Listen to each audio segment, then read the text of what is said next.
Hi moms, ini Melissa lagi and I am filming from Bali. Mau lihat my video. Tuh. Greetings from Paradise ya. So sekarang you're watching Bonus TV. Ini the place to be about everything on holistic health and natural wellness. Oke, untuk keluarga dan si kecil.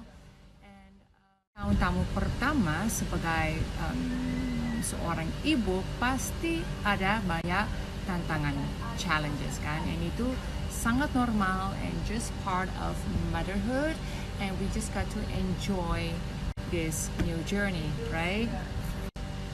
So apalagi sekarang selama musim hujan, virus benar-benar di mana-mana dan anak-anak kecil kita dapat dengan mudah masuk angin, dan karena sistem kekebalan, the immune system mereka belum berkembang, it's not fully developed yet.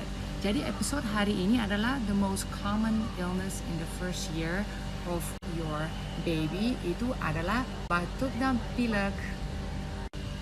Jadi di tahun-tahun pertama for your bayi itu sangat normal to get sick a lot of times. Jadi di tahun-tahun pertama for your bayi itu sangat normal to get sick a lot of times.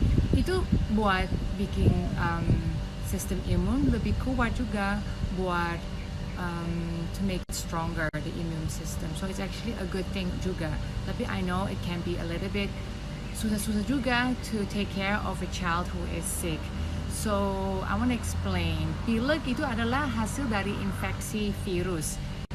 So, pilek adalah hasil dari infeksi virus yang membuat your hidung dan saluran udara bikin bengkak, and it will swell, and the result of that ada banyak slime, banyak